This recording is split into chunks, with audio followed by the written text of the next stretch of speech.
রাত্রে আমরা সুখ নিদ্রা লাভ করি, আমরা স্বপ্ন দেখি, ভবিষ্যতের পরিকল্পনা করি, খুব ভালো লাগে। সকালে যখন চোখ খুলি নিদ্রা ভঙ্গ হয়, স্বপ্ন সেইখানেই ভেঙে যায়, আর তারপর আমরা আমাদের রোজকার জীবন যাপন করি। স্বপ্ন হয়তো মানুষ রাতের বেলায় দেখেন, কিন্তু সেটাকে সার্থক দিনের বেলাতেই করতে হয়। রাতে মধুর বাতাসের নিচে কোমল শয্যায় শুয়ে মাতার গলায় মিষ্টি গান শুনতে শুনতে নিদ্রায় আচ্ছন্ন হওয়া, স্বপ্ন দেখা, ভবিষ্যতের পরিকল্পনা করা বড়ই সরল। কিন্তু সকালবেলায় সময় মতো উঠে সূর্যের তাপ সহ্য করে, সেই উষ্ণতা সহ্য করে সর্বাঙ্গ ঘেমে গিয়ে নিজের পথ খুঁজে বের করা, সেই পথে অগ্রসর হওয়া, বাধা বিপত্তি এসবের সম্মুখীন হওয়া, আর তারপর লক্ষ্য লাভ করা, এগুলো কঠিন কাজ। এ হলো অত্যন্ত কঠিন কাজ। যদি আপনি চান যে স্বপ্ন আপনি দেখেছেন তা সত্যি হোক, তাহলে দিনের বেলায় আপনাকে বেরিয়ে কর্ম করতেই হবে, পরিশ্রম করতেই হবে। মনের এই চক্ষু দিয়ে স্বপ্ন দেখা সম্ভব, কিন্তু যদি আপনি বুঝতে পারেন যে এই স্বপ্নই হলো আপনার লক্ষ্য, তাহলে তাকে সার্থক করতে শুধুমাত্র পরিশ্রম দ্বারাই করতে হবে। তাহলে পরিশ্রম করুন আর আমার সাথে ভালোবেসে বলুন, রাধা রাধা। মানুষের জীবনে তিনটি গুণ অত্যন্ত প্রয়োজনীয়: শ্রদ্ধা, বিনম্রতা, যোগ্যতা। যদি জ্ঞান লাভ করতে চান তাহলে শ্রদ্ধার প্রয়োজন, যদি মান লাভ করতে চান তাহলে স্বভাবে বিনম্র হওয়া প্রয়োজন, আর যদি মনোবাঞ্ছিত স্থান লাভ করতে চান তাহলে যোগ্যতার প্রয়োজন। বিষয়টা সহজ। শ্রদ্ধা আপনাকে জ্ঞান দেবে, নম্রতা আপনাকে মান, আর যোগ্যতা উচিত স্থান দেবে। কিন্তু যদি আপনি এই তিনটি গুণ সম্মিলিত করেন, তাহলে এমন কিছু লাভ করবেন যা এই সব কিছুর থেকে অনেক ঊর্ধ্বে। সম্মান। আর এ হলো সেই সম্মান যা প্রত্যেক মানুষের নিজের জীবনে লাভ করতে চেষ্টা করা উচিত, কারণ এই হলো সেই সম্মান যার কারণে আপনি চলে যাওয়ার পরেও এই সংসার আপনাকে ভালোবাসবে আর মনে রাখবে। আসুন আমার সাথে ভালোবেসে বলুন, রাধা রাধা। আকাঙ্ক্ষা কখন লোভে পরিণত হয়ে যায় তা কেউ বলতে পারে না। এবার তার পরিণাম কি হতে পারে তাও আমরা কেউ জানি না। আজ আমি আপনাকে বলছি, কোনো ব্যক্তি সব থেকে বেশি ক্ষতির সম্মুখীন তখনই হয় যখন সে এটা মনে করে যে সে সব থেকে বেশি সুরক্ষিত স্থানে রয়েছে। সে ভাবে যে সে সেখানে সুরক্ষিত রয়েছে। সে তখন অসাবধান হয়ে পড়ে, আর তখনই তাকে জীবনের সব থেকে বড় ক্ষতির সম্মুখীন হতে হয়। নিঃস্ব হয়ে যাওয়ার পরিস্থিতি কোনো মানুষের জীবনে তখনই আসে যখন তার কাছে প্রচুর সম্পত্তি থাকে এবং সে তার থেকেও অনেক বেশি সম্পত্তি অর্জন করতে চায়। সেই অনেক বেশি সম্পত্তি অর্জন করার চেষ্টায় সে এমন কিছু করে বসে যার ফলে তাকে সমস্ত সম্পত্তি হারাতে হতে পারে। একজন রচনাকার নিজেই নিজের প্রতিভা একদম শেষ করে দিতে পারে যখন সে অনেকগুলো কাজ নিজের কাঁধে নিয়ে নেয়। একটা গুরুত্বপূর্ণ কথা সবসময় মনে রাখবেন, আজ আপনি যেখানেই থাকুন না কেন, যেমনই যে কোনো স্থানেই থাকুন না কেন, এর পেছনে আপনার আকাঙ্ক্ষার একটা বিশাল ভূমিকা রয়েছে। কিন্তু মনে রাখবেন, আপনাকে শিখতে হবে যে কখন আর কিভাবে নিজের উচ্চাকাঙ্ক্ষাগুলিকে লাগাম পরাতে হবে, কারণ এটা অত্যন্ত আবশ্যক। তাই আসুন আর আমার সাথে ভালোবেসে বলুন, রাধা রাধা। অনেক সময় আমরা জীবনে অনেক মানুষকে এমন বলতে শুনে থাকি যে আমি অসফল হয়েছি কারণ আমার সময় ভালো যাচ্ছিল না। আমি এই জিনিসটা লাভ করতে চাইছিলাম কিন্তু করতে পারলাম না কারণ আমার সময়টা ভালো যাচ্ছিল না। আমি আমার জীবনে ওই মহান কাজটা করতে চাইছিলাম কিন্তু করতে পারলাম না। কেন? কারণ আমার সময়টা ভালো যাচ্ছিল না। কিন্তু যে মুহূর্তে ভালো সময় আমার জীবনে আসবে, আমি সব কিছু প্রাপ্ত করব। এমন প্রায় প্রত্যেকেই বলেন। আসুন একটা কথা বোঝা যাক। একজন মালিকে দেখুন, সে প্রত্যেক দিন গাছের সেবা করে, তাকে জল দেয়, তার যত্ন আত্তি করে। কেন প্রত্যেক দিন সেই গাছ ফল দেয় না? সঠিক সময় এলে তবেই সেই গাছ ফল দেয়, কিন্তু প্রত্যেক দিন মালি তার সেবা করে, তাকে যত্ন করে। শুধুমাত্র তখন করে না যখন সেই গাছ ফল দিতে সক্ষম। আর যদি মালি গাছের যত্ন প্রতিদিন না করে, তাহলে হয়তো সেই গাছ ফল দিতেই পারবে না। এটাই হলো আমাদের জন্য একটা শিক্ষা। যখন সময় আমাদের জন্য অপেক্ষা করে না, তখন আপনি সময়ের জন্য কেন অপেক্ষা করছেন? ভালো সময়ের জন্য অপেক্ষা করবেন না। ভালো এবং শুভ কর্ম দ্বারা ভালো সময়কে নিজের কাছে টেনে আনুন। নিরন্তর কর্ম করুন, পরিশ্রম করতে থাকুন। শুভ সময় আপনা থেকেই আপনার কাছে আসবে। আসুন আমার সাথে ভালোবেসে বলুন, রাধা রাধা। মানুষের এই সংসারে জীবনযাপন করার জন্য কিছু জিনিসের প্রয়োজন পড়ে। এমন কিছু আবেগ, এমন কিছু বস্তু আছে যেগুলো তার প্রয়োজন হয়। কিন্তু সব থেকে বেশি যে জিনিসটা তার প্রয়োজন হয় সেটা হলো সম্মানের। আমাদের ভালো লাগে যখন কেউ আমাদের সম্মান করে। আমরা কাউকে সম্মান করলে তারও সেটা ভালো লাগে। কিন্তু আপনি দেখবেন যে সংসারে বেশিরভাগ মানুষ দুটি মাপদণ্ডের ভিত্তিতে সম্মান করেন। হয় বয়স দেখে করেন বা উপার্জন দেখে, অর্থাৎ সেই ব্যক্তি কতটা উপার্জন করেন। এবার ভেবে দেখুন, এটা আবশ্যক নয় কারোর বয়স যদি বেশি হয় তার বুদ্ধিও ততটাই বেশি হবে। আবশ্যক এটাও নয় যে কোনো ব্যক্তি যদি অত্যন্ত ধনী হন বা তার মনও নির্মল হবে বা তিনি সৎকর্ম করবেন বা এমন কোনো কর্ম করবেন যাতে উনি সম্মান লাভ করতে পারেন। হতে পারে উনি ধনী কিন্তু দুশ্চরিত্র। সেই জন্য বয়স বা উপার্জন দেখে কোনো ব্যক্তিকে সম্মান করবেন না। কর্ম দেখুন। যদি গভীরভাবে ভেবে দেখেন তাহলে দেখবেন যদি কোনো মানুষ কোনো সৎকর্ম করেন তাহলে তার প্রতি হৃদয় থেকে সম্মান জাগ্রত হয়। এটাই হলো সেই সম্মান যা অর্জন করতে হবে। বয়স আজ আছে, কাল আরো বৃদ্ধি পাবে। উপার্জন আজ আছে, কাল সেটা কমে যেতেও পারে।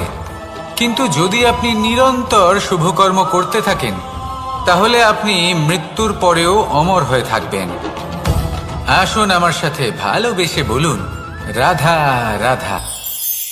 পাপ এবং পুণ্য, এই দুই হলো সংসারের এমন দুই বিন্দু যাকে কেন্দ্র করে এই সংসারের চক্র ঘুরতে থাকে।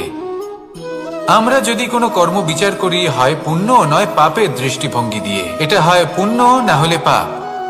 কিন্তু এই পাপ এবং পুণ্য এই দুই নির্ভর করে প্রত্যেক মানুষের ওপর, তার চিন্তাধারা, তার পরিস্থিতির ওপর। ধরুন এমন একজন মানুষ যিনি অনেক দিন ধরে বনে পথ হারিয়েছেন, অনেক দিন হয়তো উনি কোনো খাবার খাননি। এবার এমন পরিস্থিতি চলে এসছে যে এবার যদি উনি খাবার না খান তাহলে হয়তো জীবিতই থাকবেন না। আর এমন অবস্থায় ওনার সামনে যদি কোনো প্রাণী আসে তাহলে তাকে শিকার করা, এটা কিন্তু তার কাছে পাপ নয়। এটা তো জীবিত থাকার একমাত্র উপায়। এটা তার কাছে পুণ্য সম। আর যদি আমি এমন একজন ব্যক্তির কথা বলি যিনি সরল, যিনি একটি সুখী, শান্ত, সুরক্ষিত জীবনযাপন করছেন, তার কাছে কিন্তু এটা পাপ। এইরকমই এই সংসারে ভিন্ন ভিন্ন পরিভাষা আছে পাপ এবং পুণ্যের। তার মধ্যে যদি আমি আপনাকে একটি সরল পরিভাষা দিই, সেটা হলো জীবনে যখনই কোনো কর্ম করবেন সেটা নিয়ে একটু ভেবে দেখুন যে এই যে কাজটা আমি করছি তার ফলে এই যে অন্য মানুষেরা আছেন এই সংসারে, তারা কি দুঃখ পাবেন? যদি তারা দুঃখ পান তাহলে সেটা পাপ। যদি আপনি এমন কোনো কর্ম করেন যার ফলে অন্যরা প্রসন্নতা লাভ করেন, তাদের মুখে হাসি ফুটে ওঠে, যদি তারা প্রেরিত হন, জীবনে সামনে এগোতে পারেন, তাদের বিকাশ হয়, তাহলে এটা হলো পুণ্য। তাই জীবনে সবসময় পুণ্য করতে থাকুন আর আমার সাথে ভালোবেসে বলুন, রাধা রাধা। বনস্পতি ফলনের জন্য আমাদের কিসের প্রয়োজন পড়ে? একটু ধরিত্রীর, একটু পরিশ্রমের আর একটা বীজের। এবার যদি মানুষের কথা বলি তাহলে এখানে ধরিত্রী হলো মানুষের এই জীবন, যেখানে মানুষ নিজের ইচ্ছের ফল ফুল ফলন করতে চায়। পরিশ্রম হলো আমাদের কর্ম, আর বীজ হলো আমাদের নির্বাচন। আমাদের বেছে নিতে হবে যে আমরা কি বপন করব, আম নাকি ফণি মনসা। এর মধ্যে আমরা কি পেতে চাই? রসালো ফলের ফলন চাই নাকি কাঁটার ফলন চাই, তা আমাদের উপর নির্ভরশীল।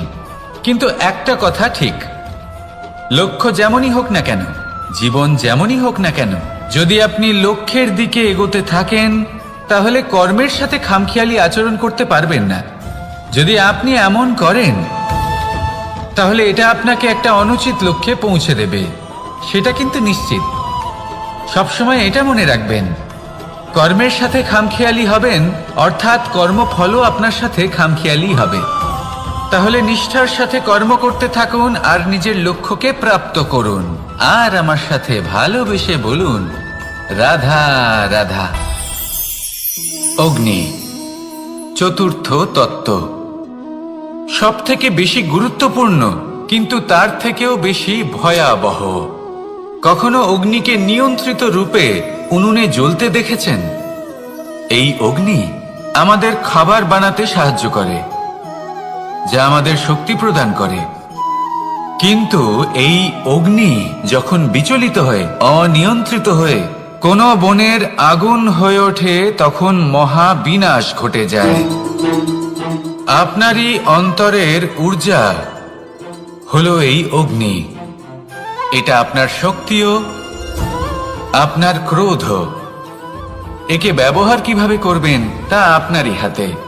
যদি কোনো ব্যক্তি নিজের অন্তরের এই ঊর্জাকে ব্যবহার করেন শক্তির রূপে, তাহলে সে বিকাশ ঘটাতে পারে, নির্মাণ ঘটাতে পারে। কিন্তু যদি কোনো ব্যক্তি তার অন্তরের ঊর্জাকে বিধ্বংসী অস্ত্র বানিয়ে ফেলেন, তাহলে নিশ্চিত রূপে মহা বিনাশ ঘটতে পারে, যাতে বিনাশ তারও অবশ্যই হবে।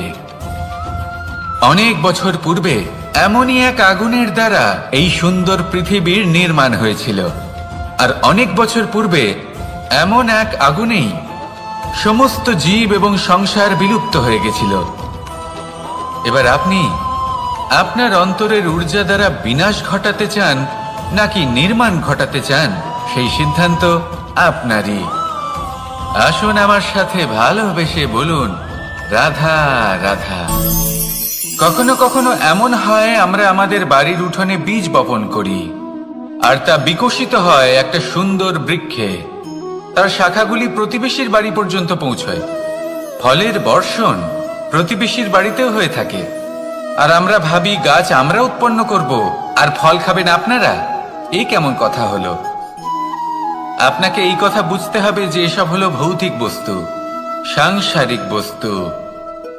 কখনো নিজের বাড়ির বাগানে ভালোবাসার গাছ বপন করে দেখুন, তার শাখাও প্রতিবেশীর বাড়ি পর্যন্ত পৌঁছবে, ফলের বর্ষণ সেখানেও হবে। কিন্তু সেই ফল চাইতে আপনাকে যেতে হবে না, সেই ফল দ্বিগুণ মাত্রায় আবার আপনার কাছেই ফিরে আসবে। তাই নিজের বাড়িতে আর নিজের মনে ভালোবাসার গাছ উৎপন্ন করুন। এই জীবন প্রসন্ন হয়ে বলবে, রাধা রাধা। অ দিয়ে অন্ত, আ দিয়ে আরম্ভ, এই দুইয়েরই রাশি সমান। যদি আপনি মন দিয়ে দেখেন তবে দেখবেন এদের সম্পর্ক খুবই নিবিড়। কিভাবে? যখন কোনো কিছু শুরু হয় এটা নিশ্চিত হয়ে যায় যে তা সমাপ্তও হবে।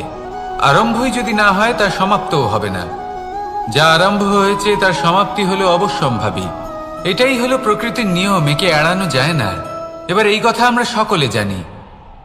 এবার মানুষ কি ভাবে যে সমাপ্তির পরে কি হতে পারে, এর উত্তর তাদের কাছে নেই। তাদের উচিত অন্য কোনো বিষয় ভাবা যা বেশি গুরুত্বপূর্ণ। এবার মানুষ এটা জানে না যে মৃত্যুর পরে কি হতে পারে, কিন্তু এই কথা অবশ্যই জানে যে জন্ম থেকে মৃত্যু পর্যন্ত এই সময়, যাকে আমরা জীবন বলে থাকি, এই সময় আমরা কর্ম করতে পারি। এই কথা তো আমরা জানি। তাহলে এমন কি কর্ম করা যেতে পারে যা আমাদের সমাপ্তির পরও আমাদের প্রাসঙ্গিক করে রাখতে পারে, এই বিষয়ে ভাবা উচিত। যে জন্মগ্রহণ করেছে তার মৃত্যু হবেই, এটা সাধারণ বিষয়। কিন্তু ইতিহাস আজও সেই সকল মানুষজনকে স্মরণ করেন যাদের এই সংসার তাদের মৃত্যু নয়, বরং তাদের জীবনকালে যে কর্ম তারা করেছেন তার দ্বারা মনে রাখেন।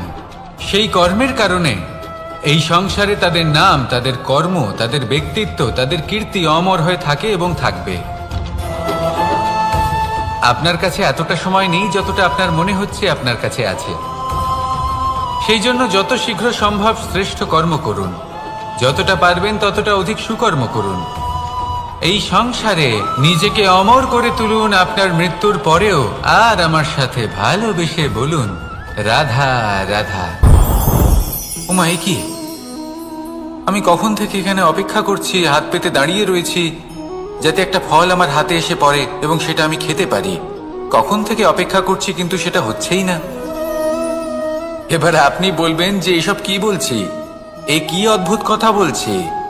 যদি ফল খেতে হয় তাহলে আমাকে বৃক্ষে চড়তে হবে, ফলের কাছে পৌঁছতে হবে, তবেই তো ফল পাবো। এবারে এটা অত্যন্ত সহজ ব্যাপার, কিন্তু এই বিষয়টা আপনি নিজের জীবনের প্রসঙ্গে ভেবে দেখুন। লক্ষ্য কোথায় আছে আপনি জানেন, সেই লক্ষ্যে পৌঁছানোর পথ কি সেটাও আপনি জানেন, সেই পথে চলার ক্ষমতাও আপনার রয়েছে, কিন্তু তাও আপনি নিজের লক্ষ্য লাভ করতে পারছেন না। কেন? কারণ আপনি অপেক্ষা করছেন যে লক্ষ্য আপনার সামনে চলে আসবে, কিন্তু তা হয় না। লক্ষ্য সে যাই হোক না কেন, ধন হোক, প্রেম হোক, কোনো সম্মান হোক বা মোক্ষ হোক, যদি আপনি তার দিকে অগ্রসর না হন তাহলে ফল প্রাপ্তি অসম্ভব ব্যাপার, তা কোনোদিনই হবে না। সেই জন্য আপনার চোখের সামনে আপনি যদি নিজের লক্ষ্যকে দেখতে পান তাহলে উঠুন এবং সেই দিকে অগ্রসর হতে শুরু করুন। নিজের অন্তরের সকল অশুভ গুণ দূর করুন, অলসতা ত্যাগ করুন, অজ্ঞানতা ত্যাগ করে দিন এবং চলতে থাকুন। অবশ্যই মনোবাঞ্ছিত ফল লাভ করতে পারবেন। মনে রাখবেন, চলতে থাকলে তবেই লক্ষ্য প্রাপ্তি হবে।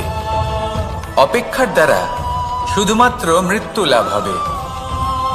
আসুন আমার সাথে ভালোবেসে বলুন রাধা রাধা। পাখি কখন জন্ম নেয়, কখন উড়তে শেখে, কখন বাসা বানাতে শেখে, কখন নিজের মৃত্যু লাভ করে, এসব আমাদের মধ্যে কেউ জানি না। কিন্তু পাখি একটা কথা খুব ভালো করে জানে, যে এই সংসারেও যা কিছুই করুক না কেন, এই সংসারের ওকে নিয়ে কিচ্ছু যায় আসে না। এবার আমরা কি করি? কোনো কাজ করার আগে আমরা এটা ভাবি যে এই সংসার যদি আমাকে দেখে ফেলে তাহলে কে জানে এই সংসার কি ভাববে, আমার প্রতিচ্ছবি কেমন তৈরি হবে কে জানে, কে জানে কি হবে আদি ইত্যাদি। এই সব ভাবনায় আমরা মগ্ন হয়ে যাই। কিছুটা এমন ভাবে মগ্ন হই যে বর্তমানের কর্মের এই জীবনের যাত্রাপথে সেই সময়ের আনন্দ উপভোগ করতে ভুলে যাই। এবার দেখুন একটা পাখি কি করে, ওর কর্ম হলো গান গেয়ে চলা। ওই পাখি গেয়ে চলে, কেউ ওর গান শুনুক বা না শুনুক, কেউ আদৌ শুনছে কিনা সেই বিষয়টা নিয়ে সেই পাখির কিছুই যায় আসে না। সেই পাখি নিজের কর্ম করতে থাকে। হয়তো সেই জন্যই আপনি কখনো কোনো পাখিকে কাঁদতে দেখবেন না। এরকমই আপনাকে নিজেকে গড়ে তুলতে হবে। প্রথমে নিজেকে জিজ্ঞেস করুন, এই যে কর্ম আমি করতে চলেছি সেটা কি উচিত? যদি আপনার মনে হয় সেটা উচিত তাহলে সেটা প্রমাণ করুন। এটা ভাববেন না যে এই সংসার কি ভাববে। আসুন আর আমার সাথে ভালোবেসে বলুন রাধা। বনের মধ্যে যদি আপনি কোনো বিষাক্ত সাপ দেখেন তাহলে কি করবেন?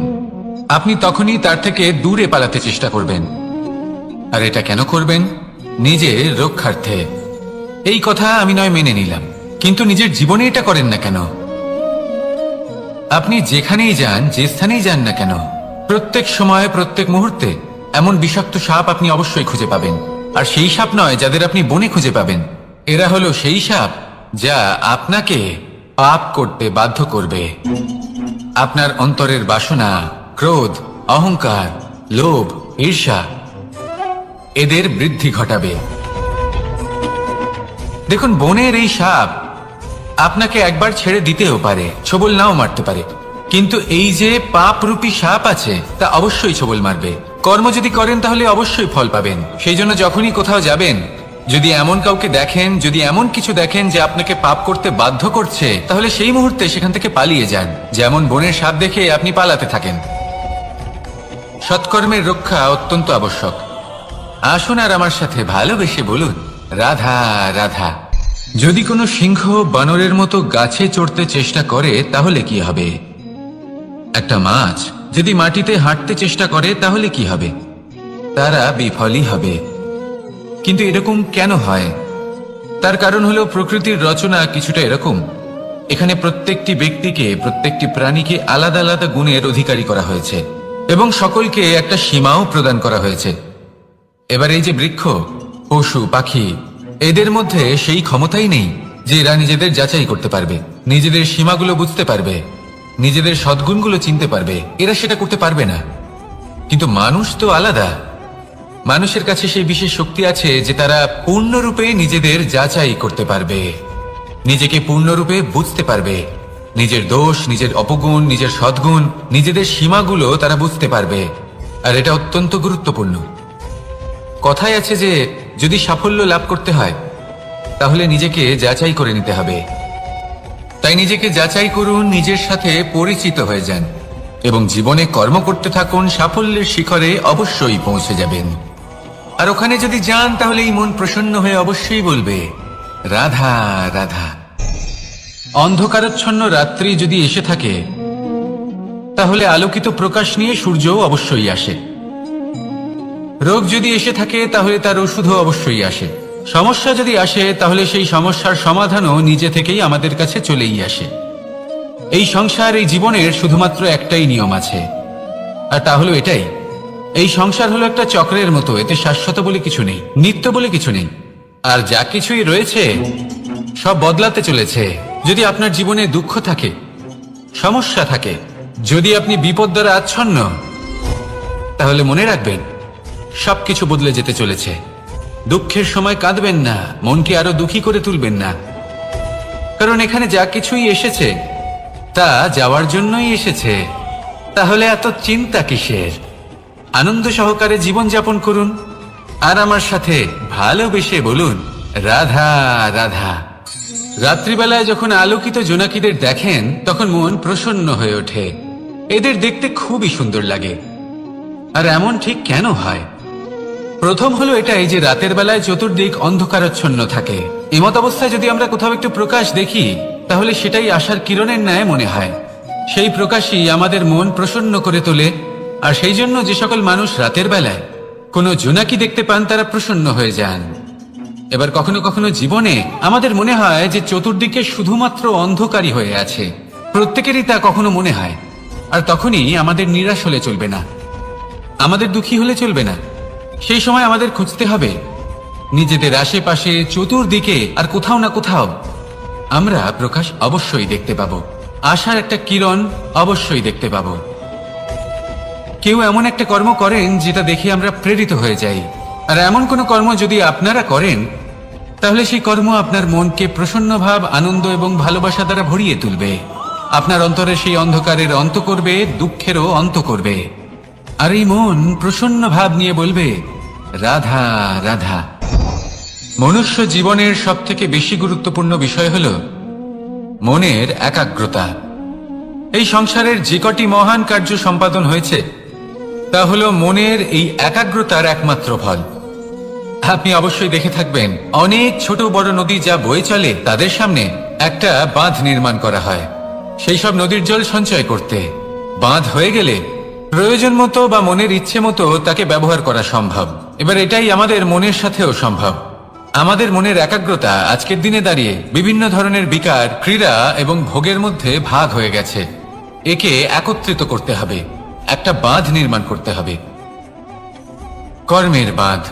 আপনাকে শুধু এটাই করতে হবে, যেটা উচিত কর্ম সেটাই করুন, যেটা অনুচিত কর্ম সেটা করা থেকে নিজেকে বিরত রাখুন। ব্যাস, এই কাজটাই আপনি করতে থাকুন, করতে থাকুন। মনের মধ্যে একাগ্রতার বাঁধ নির্মাণ করুন।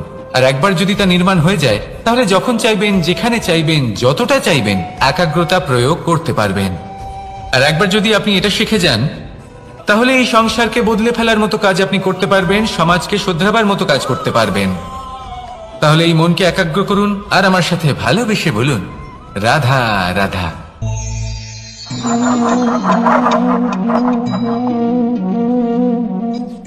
কোনো ব্যক্তিকে নিশ্চয়ই দেখেছেন যিনি নিজে কাঠ কাটার এই কাজে নিপুণ এবং অভিজ্ঞ। এবার আপনারা দেখবেন যে তার মনোযোগ সমস্ত কাঠের ওপর থাকে না, তার মনোযোগ থাকে শুধুমাত্র একটা কাঠের ছোট্ট একটি অংশের ওপর, যেখান থেকে তার টুকরো করা হচ্ছে। কিন্তু সেটা উনি কেন করেন? যদি এটা উনি না করেন তাহলে সেই কাঠ সঠিক পদ্ধতি এবং তাড়াতাড়ি কাটা যাবে না। জীবনেও তাই হয়ে থাকে। আপনি হয়তো কোনো লক্ষ্য স্থির করেছেন বা পথ নির্বাচন করেছেন বা কাজ স্থির করেছেন যেটা আপনি করেই ছাড়বেন। তাহলে নিজের সম্পূর্ণ মনোযোগ শুধুমাত্র তার উপর কেন্দ্রীভূত করুন। যদি আপনার মন এদিক ওদিক তাকাতে থাকে, অস্থির হয়ে পড়ে, বিচলিত হয়ে পড়ে, যদি তা হয়ে থাকে তাহলে আপনি অবশ্যই অসফল হবেন। তাই কর্মঠ থাকুন, নিরন্তর কর্ম করতে থাকুন এবং পূর্ণ মনোযোগ দিয়ে নিজের কাজ করুন। নিজের পথে অগ্রসর হন বা নিজের লক্ষ্য প্রাপ্ত করতে চেষ্টা করুন। তারপর দেখুন কি হয়, কিভাবে উচিত পথে এবং তীব্র গতিতে আপনার লক্ষ্য আপনার কাছেই পৌঁছে যায়। আর আপনার এই মন প্রসন্ন হয়ে বলে, রাধা রাধা। কখনো কোনো নদীকে দেখেছেন? একই আকার, একই স্থান, শুধু প্রবাহিত হতে থাকে। এর মধ্যে কখনো কোনো অপদ্রব্য ফেলে দেখুন, দেখবেন সেটা বেশিক্ষণ সেখানে থাকে না। সেটা নদীর সাথে বইতে থাকে আর বয়ে যেতে যেতে সাগরে সমাহিত হয়ে যায়, আর শেষ পর্যন্ত সাগর সেটাকে তটে ফেলে দেয়। কিছুটা এমন হওয়া উচিত আমাদের বিচারধারাও। এক স্থানে তা স্থগিত হওয়া উচিত নয়, এটা সবসময় প্রবাহমান হওয়া উচিত। তবেই আমাদের চেতনা, আমাদের মূল্যবোধ এবং আমাদের স্মৃতি, এই তিনটি শ্রেষ্ঠ থাকবে। আর এটাই হলো পুকুর এবং নদীর মধ্যে পার্থক্য। নদীতে জল সবসময় বয়ে চলে, সেই জন্য পবিত্র থাকে, শুদ্ধ থাকে এবং পরিষ্কার থাকে। আর সেখানে এই পুকুরের তলদেশে সব জমা হতে থাকে, আর সেই জন্য তা অপবিত্র হয়ে যায়। তাই সবসময় এই বিচারধারা প্রবাহমান রাখুন। যদি মনে কোনো ভাবনা চলে আসে, সেখানেই থেকে যায় এবং বিদ্যে থাকে, তাহলে তা বের করে দিন, তাকেও বয়ে যেতে দিন, এবং তার যা উত্তর হবে তা সময়ের সাথে আপনার সামনেই চলে আসবে। শুধুই নদীর মতো প্রবাহমান হন আর আমার সাথে ভালোবেসে বলুন, রাধা রাধা। এই সংসারে সাফল্য লাভ করার জন্য জ্ঞানের প্রয়োজন হয়, পরিশ্রমের প্রয়োজন হয়, দৃঢ় নিষ্ঠার প্রয়োজন হয়, নিরন্তর চেষ্টা করা প্রয়োজনীয়। কিন্তু আরো কিছু আছে যা অত্যন্ত প্রয়োজনীয় এবং গুরুত্বপূর্ণ। তা হলো ভালো বন্ধু। তাদের থাকা অত্যন্ত প্রয়োজনীয়। যদি ভালো বন্ধু থাকে তাহলে সময় এলে তারা ঢাল হয়ে আপনাকে সুরক্ষা করবেন। সময় এলে অস্ত্রের মতো শত্রুকে সংহারও করবেন। যদি তিনি জ্ঞানী হন, তাদের মধ্যে সদ্গুণ থাকে, তাহলে এই সব গুণ আপনার মধ্যেও প্রবেশ করবে। তাহলে সাফল্যের জন্য ভালো বন্ধু পাওয়া অত্যন্ত প্রয়োজনীয়। কিন্তু শুধু বন্ধু কেন, ভালো শত্রুও থাকা প্রয়োজনীয়। এবার আপনি ভাববেন, আমি কি বললাম? যদি আপনার জীবনেও ভালো অর্থাৎ শক্তিশালী শত্রু থাকে, তাহলে আপনিও শক্তিশালী হতে থাকবেন। এই শত্রু আপনাকে প্রেরিত করবে আরো বেশি শক্তিশালী হয়ে ওঠার। কখনো কোনো হরিণকে দেখুন, তীব্র গতিতে দৌড়তে থাকে। কেন তীব্র গতিতে দৌড়য়? এই কারণে নয় যে কোথাও তার জন্য মধুর ঘাস অপেক্ষা করে রয়েছে, না।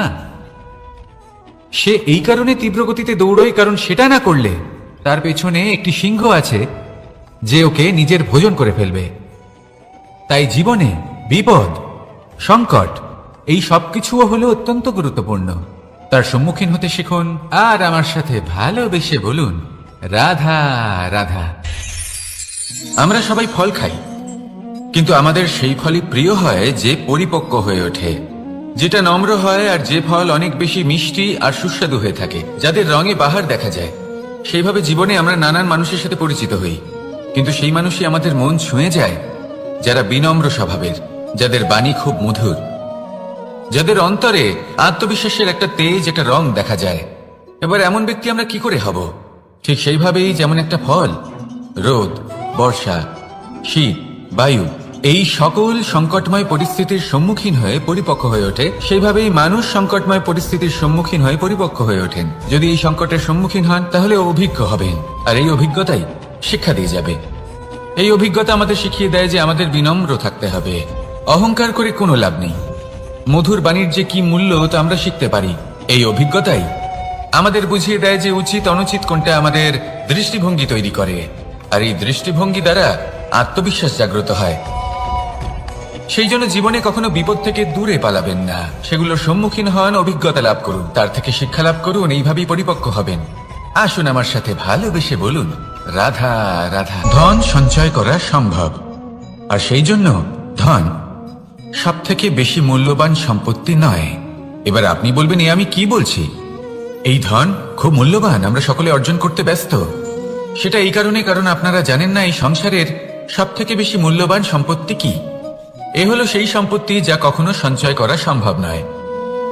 আপনার কাছে যতই ধন থাকুক তা দিয়ে আপনি স্বাস্থ্য লাভ করতে পারেন, বাড়ি কিনতে পারেন, আদি ইত্যাদি, কিন্তু আপনি যতই ধনী হন না কেন, ফেলে আসা দিনের একটা মুহূর্ত আপনি লাভ করতে পারবেন না। এই একটা মুহূর্ত, এই সময়, এটাই হলো সংসারের সব থেকে মূল্যবান সম্পত্তি। একবার চলে গেলে তা কখনোই ফিরে আসে না। আর এই মুহূর্ত যতই চলে যাক না কেন, আমরা স্মৃতির মাধ্যমে সেগুলি যাপন করতে পারি, তার আনন্দ উপভোগ করতে পারি। আর যার সাথে আমরা সময় অতিবাহিত করেছি তার স্মৃতিতে আমরা চিরকাল জীবিত থাকতে পারি। সেই জন্য সময় সব থেকে মূল্যবান সম্পত্তি, তাকে এইভাবে নষ্ট করবেন না।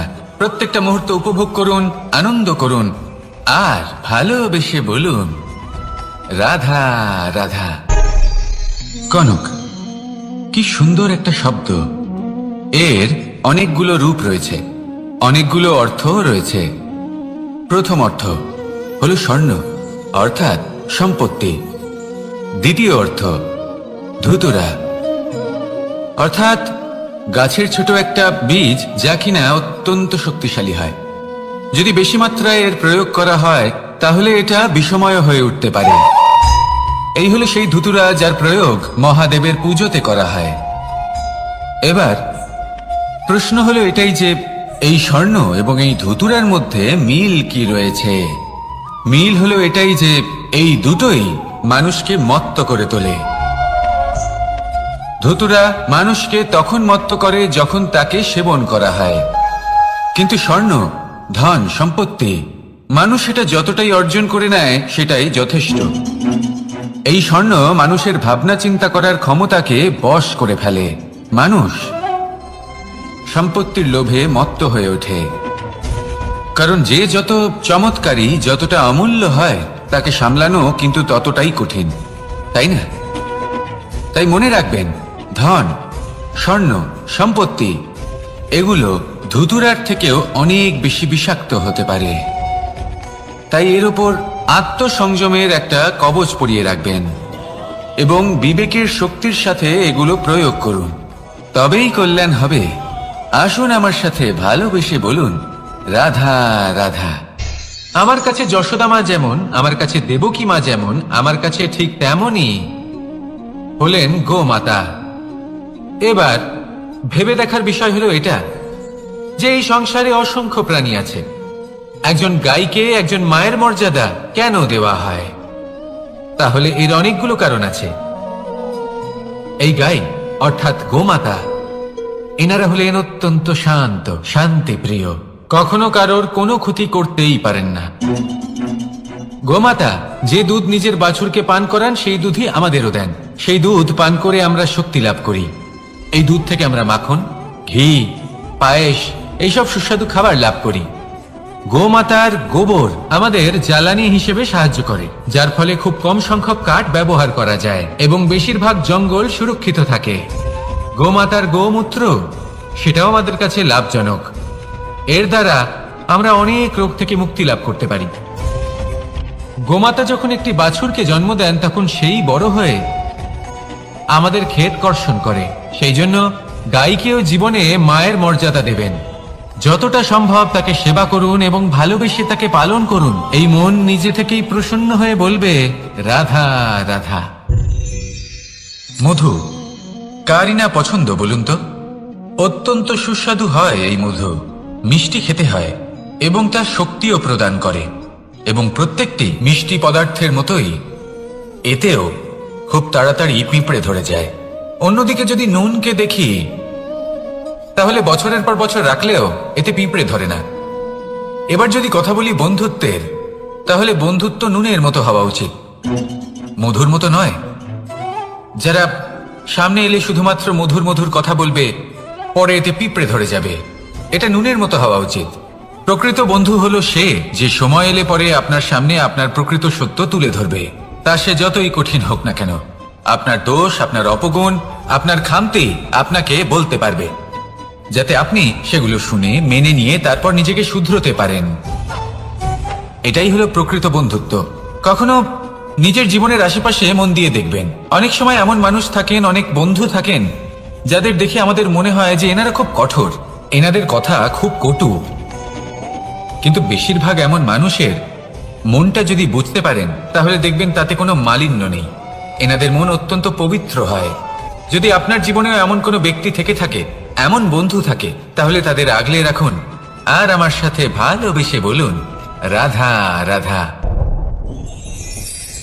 যতক্ষণ আমরা এই সংসারে জীবিত ততক্ষণ আমাদের সাথে সবকিছু থাকে, আমাদের ধন, সুখ স্বাচ্ছন্দ্য, আমাদের মিত্রগণ, আমাদের পরিবার, এই সমাজ, এই সবকিছু আমাদের সাথে থাকে। যেদিন আমরা এই সংসারকে ত্যাগ করব, এদের মধ্যে কেউ আমাদের সাথে যাবে না, না ধন, না স্বাচ্ছন্দ্য, না সম্পত্তি। এই সকল মানুষ, এই সমাজ, এরা শুধুমাত্রই শ্মশান পর্যন্ত আমাদের সাথে থাকতে পারবেন। তারপরে যদি আমাদের সাথে কিছু যেতে পারে তাহলে তা শুধুই আমাদের ধর্ম। আর এই সংসারে আমরা নিজেদের যে সুনাম রেখে যাই সেটা সম্ভব শুধুমাত্র কর্মের দ্বারা। সেই জন্য সংসারে যতদিন পর্যন্ত জীবিত আছেন, যদি কিছু অর্জন করতে চান তাহলে ধর্ম অর্জন করুন, ধর্মের বিষয়ে স্পষ্টতা অর্জন করুন এবং কর্ম অর্জন করুন। এটাই হবে আপনার অতীত এবং এটাই হবে আপনার ভবিষ্যৎ, এবং এটাই সকলকে প্রেরণা প্রদান করবে। আসুন আমার সাথে ভালোবেসে বলুন, রাধা রাধা। এই পরিবার হলো আমাদের জীবনের একটা অমূল্য সম্পদ, অমূল্য এক আশ্রয়, যা এই সংসারে হয়তো কোথাও আপনি পাবেন না। তাই একে আগলে রাখুন। পরিবার সেই গাছ। আসুন আমার সাথে ভালোবেসে বলুন, আর সেই গাছ। আসুন আমার সাথে ভালোবেসে বলুন, রাধা রাধা। অনেক সময় আমরা জীবনে অনেক মানুষকে এমন বলতে শুনে থাকি যে আমি অসফল হয়েছি কারণ আমার সময় ভালো যাচ্ছিল না, আমি এই জিনিসটা লাভ করতে চাইছিলাম কিন্তু করতে পারলাম না কারণ আমার সময়টা ভালো যাচ্ছিল না, আমি আমার জীবনে ওই মহান কাজটা করতে চাইছিলাম কিন্তু করতে পারলাম না। কেন? কারণ আমার সময়টা ভালো যাচ্ছিল না। কিন্তু যে মুহূর্তে ভালো সময় আমার জীবনে আসবে, আমি সব কিছু প্রাপ্ত করব। এমন প্রায় প্রত্যেকেই বলেন। আসুন একটা কথা বোঝা যাক। একজন মালিকে দেখুন, সে প্রত্যেক দিন গাছের সেবা করে, তাকে জল দেয়, তার যত্ন আত্তি করে। কেন? প্রত্যেক দিন সেই গাছ ফল দেয় না। সঠিক সময় এলে তবেই সেই গাছ ফল দেয়, কিন্তু প্রত্যেক দিন মালি তার সেবা করে, তাকে যত্ন করে। শুধুমাত্র তখন করে না যখন সেই গাছ ফল দিতে সক্ষম। আর যদি মালি গাছের যত্ন প্রতিদিন না করে তাহলে হয়তো সেই গাছ ফল দিতেই পারবে না। এটাই হলো আমাদের জন্য একটা শিক্ষা। যখন সময় আমাদের জন্য অপেক্ষা করে না, তখন আপনি সময়ের জন্য কেন অপেক্ষা করছেন? ভালো সময়ের জন্য অপেক্ষা করবেন না। ভালো এবং শুভ কর্ম দ্বারা ভালো সময়কে নিজের কাছে টেনে আনুন। নিরন্তর কর্ম করুন, পরিশ্রম করতে থাকুন, শুভ সময় আপনা থেকেই আপনার কাছে আসবে। আসুন আমার সাথে ভালোবেসে বলুন, রাধা রাধা। একে বালি বলুন, মাটি বলুন বা ধুলো বলুন, এ দিয়ে কত কিছু করা সম্ভব। এ দিয়ে আপনি নিজের বাসস্থান নির্মাণ করতে পারেন, প্রাচীর গড়ে তুলতে পারেন, অট্টালিকা নির্মাণ করতে পারেন। কিন্তু যদি এই বালিকে আপনি মুষ্টিবদ্ধ করে রাখতে চান, তাহলে তা হাত থেকে ফসকে যাবে। আপনি কখনোই একে মুষ্টিবদ্ধ করতে পারবেন না। এরকমই হয় আমাদের জীবন, আর এরকমই হয় সময়। এই মুষ্টিবদ্ধ করা বালির মতো। সময়কে আমরা বাধা দিতে পারবো না, আটকেও রাখতে পারবো না। এ হলো প্রবাহমান। জন্ম থেকে মৃত্যু পর্যন্ত এই যে সময়, তা খুবই সীমিত। আর এই সময় আমরা যেটাই করি তার দ্বারাই আমাদের মূল্য নির্ধারিত হয়। আর এই সংসার থেকে চলে যাওয়ার পরেও এই সংসার এই সব কর্মের জন্যই আমাদের মনে রাখে। তাই যদি আপনি এটা ভাবেন যে আজ যে কর্ম করার ছিল আমি না হয় কাল করে নেব, কাল আমার লক্ষ্যে পৌঁছানোর কথা ছিল আমি পরশু পৌঁছবো, না, এই সময় খুব মূল্যবান, একে নষ্ট করবেন না। এই সময়কে সদ্ব্যবহার করুন, মহান হবার পথে অগ্রসর হন। একে যদি মুষ্টিবদ্ধ করে রাখার চেষ্টা করেন, এই সময় থেমে থাকবে না। আসুন আমার সাথে ভালোবেসে বলুন, রাধা রাধা। আমাদের মনে যখন কোনো প্রশ্ন ওঠে, কোনো দ্বন্দ্ব জাগে, তখন আমরা যাই আমাদের গুরুর কাছে, আমাদের আরাধ্যের কাছে গিয়ে জিজ্ঞেস করি।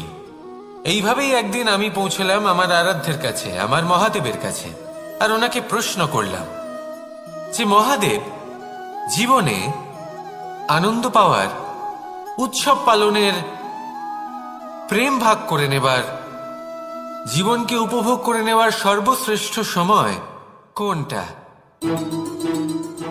মহাদেব হাসলেন আর উনি বললেন, জীবনে উৎসব পালনের সব থেকে শ্রেষ্ঠ দিন হল মৃত্যুর ঠিক আগের দিনটা।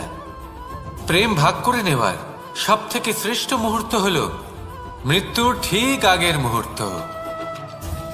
জীবনকে উপভোগ করে নেওয়ার সর্বশ্রেষ্ঠ প্রহর হল মৃত্যুর এক প্রহর পূর্বে।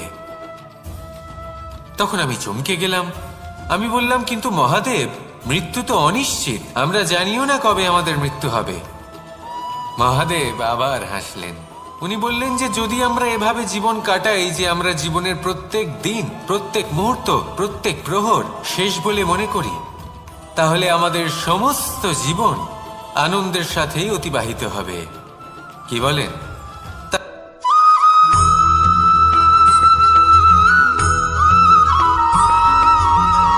এই সংসারে কোনো বস্তু হোক বা ব্যক্তি হোক, তার একার গুরুত্ব কিন্তু খুব বেশি নয়। একটা উদাহরণ হিসেবে বৃষ্টির ফোঁটাকে ভেবে দেখুন। যদি একটি বৃষ্টির ফোঁটা হয় তাহলে তার খুব বেশি গুরুত্ব থাকে না, কিন্তু যখন সহস্র বৃষ্টির ফোঁটা মেঘের মধ্যে দিয়ে ঝরে পড়ে, তখন সেটা বর্ষার রূপ ধারণ করে। সেই বর্ষা যা এই প্রকৃতিকে শান্ত করে। সেইভাবেই পাথরের ছোট টুকরো, তার খুব বেশি গুরুত্ব থাকে না, কিন্তু যখন অসংখ্য পাথরের টুকরো একত্রিত হয় তখন তা পর্বতের আকার ধারণ করে। সেইভাবেই কিছু মানুষ যখন একত্রিত হন তখন তৈরি হয় পরিবার, কিছু পরিবার যখন একত্রিত হয় তখন তৈরি হয় সমাজ, যখন অনেক সংখ্যক সমাজ একত্রিত হয় তখন তৈরি হয় রাজ্য। এবার এই রাজ্যের সব থেকে গুরুত্বপূর্ণ ব্যক্তি হতে পারেন রাজা, কিন্তু তাও সেই রাজা একা কিছু করতে পারেন না। যুদ্ধ লড়ার সময় তারও নিজের সৈন্যদলকে প্রয়োজন পড়ে। কিন্তু এই সংসারে এমন একজন ব্যক্তি আছেন যিনি একাই সব কাজ করতে থাকেন, এবং সেই ব্যক্তি হলেন মা।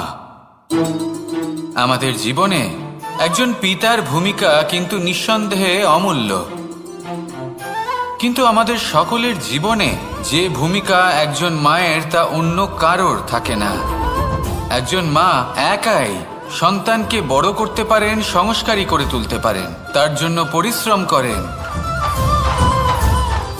আর এত কিছু কাজ করার পরেও তার কাজের জন্য তিনি প্রশংসা অবশ্য পান না।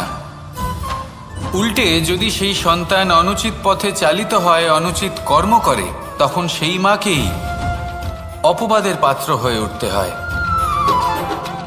আমাদের জীবনে মায়ের যোগদান কতটা সেটা বুঝুন। আপনাকে বড় করে তোলার জন্য উনি কতটা পরিশ্রম করেছেন সেটা বুঝুন। আজ থেকে, এখন থেকে, এই মুহূর্ত থেকে মাকে সম্মান করতে শিখুন। যখন সময় পাবেন, যখন সুযোগ হবে, তখন তার প্রশংসা করুন, ওনারও ভালো লাগবে। আর মায়ের এই মমতার জন্য, তার এই ভূমিকার জন্য আসুন সবাই মিলে আমরা তাকে প্রণাম করি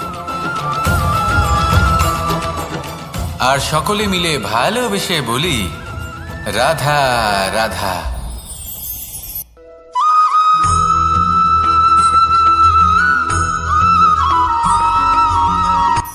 এই সংসারে সাফল্য লাভ করার জন্য জ্ঞানের প্রয়োজন হয়, পরিশ্রমের প্রয়োজন হয়, দৃঢ় নিষ্ঠার প্রয়োজন হয়, নিরন্তর চেষ্টা করা প্রয়োজনীয়।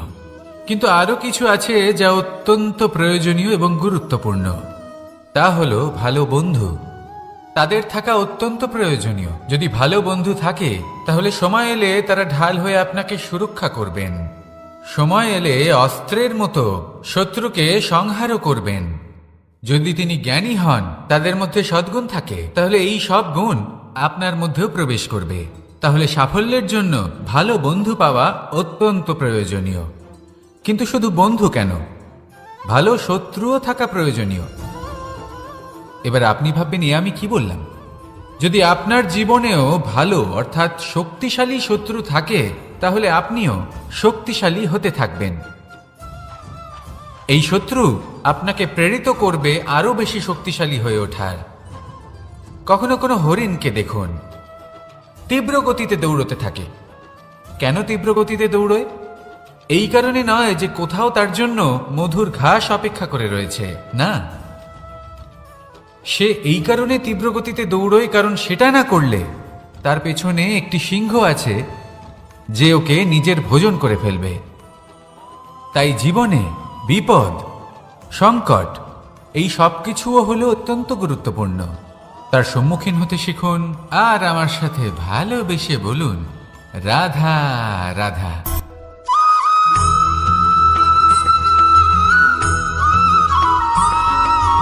কথায় আছে, প্রত্যেক পুত্র তার পিতার প্রতিচ্ছবি হয়, আর সমস্ত প্রতিচ্ছবি চায় যেন সে তার অস্তিত্ব প্রাপ্ত করতে পারে। পুত্র চায় সে যেন তার পিতার মতো হয়, বা কখনো কখনো তার থেকেও শ্রেষ্ঠ হয়। সেটা কোনো অনুচিত ব্যাপার নয়। অনুচিত তখন হয় যখন পুত্র নিজের পিতার মতো হবার স্বপ্ন পূরণ করতে গিয়ে বা তার থেকেও শ্রেষ্ঠ হওয়ার স্বপ্ন পূরণে অনুচিত পথের আশ্রয় নেয়। কারণ তারপরে সে তার পিতার গুণগুলি আত্মসাৎ করতে চায় না। সে শুধুই এটা চায় যে সংসারের চোখে যেন আমি শ্রেষ্ঠ প্রমাণিত হই। এটা অনুচিত। সংসারে এমন অনেক মানুষ আছেন যারা এই কারণে শ্রেষ্ঠ হওয়ার চেষ্টা করেন যাতে তার পরিবারের তার পিতার সম্মান বৃদ্ধি পায়। এমনও মানুষ থাকেন, আর এটাই হলো পার্থক্য উদ্দেশ্যের। মনে রাখবেন, যদি আপনার উদ্দেশ্য শুভ হয় তাহলে পথও শুভ হবে। যদি আপনার উদ্দেশ্য অশুভ হয় তাহলে পথও অশুভ হবে। তাহলে নিজের পিতার মতো হবার চেষ্টা অবশ্যই করুন, তার থেকেও শ্রেষ্ঠ হওয়ার চেষ্টা অবশ্যই করুন, কিন্তু মনে রাখবেন আপনার সংকল্প আর আপনার উদ্দেশ্য এই দুই শুভ হওয়া উচিত। তাহলে আসুন আর আমার সাথে ভালোবেসে বলুন, রাধা রাধা।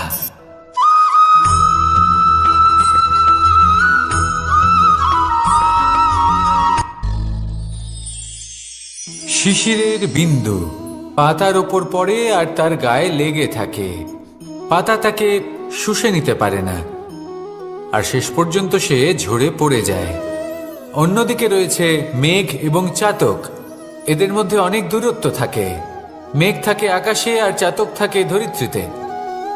কিন্তু যখন এই মেঘ থেকে বৃষ্টি ঝরে পড়ে, এই চাতক কিন্তু সেই জলই পান করে, নয়তো সে তৃষ্ণার্ত থেকে যায়। এবার অন্যদিকে দেখলাম শিশির বিন্দু আর পাতার এই সম্পর্ক।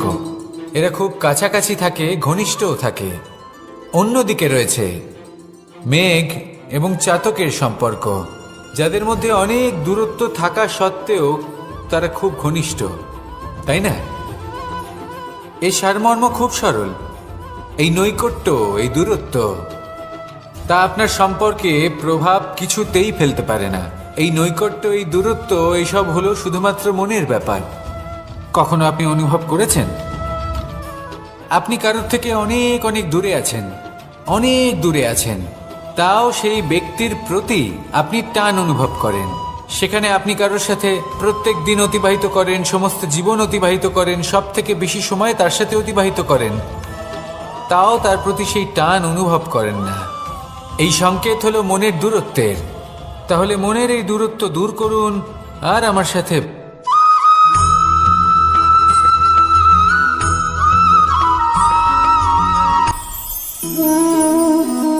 শক্তি এক অত্যন্ত বিচিত্র বস্তু, বা বলতে পারেন অনুভূতি। পিতা সবসময় চান যেন তিনি তার শক্তি পুত্রকে। আসুন আপনাকে সহজে বোঝাই। যদি আপনি সুপাত্র হন আর আপনাকে শক্তি দেওয়া হয়, তাহলে আপনি সেই শক্তির গুরুত্ব বুঝবেন, কোথায় সেই শক্তি প্রয়োগ করা উচিত সেটা বুঝবেন। আর এটা যেহেতু অর্জন করা শক্তি হবে, সেই শক্তির অপব্যবহার হবে না। কিন্তু যদি এই আপনি কুপাত্র হন আর যদি আপনাকে এই শক্তি দেওয়া হয়, তাহলে কি হবে? দেখতে গেলে এই শক্তি আপনি দান হিসেবে পেয়েছেন, তাই না আপনি এই শক্তির গুরুত্ব বুঝবেন আর না এর প্রয়োগ আপনি জানবেন। তার অপব্যবহার হওয়া সুনিশ্চিত। তাই যদি আপনি কোনো শক্তি অর্জন করতে চান, তাহলে আগে তার যোগ্য হয়ে উঠুন। পুত্র নয়, পাত্র হয়ে উঠুন। আর আমার সাথে ভালোবেসে বলুন, রাধা রাধা।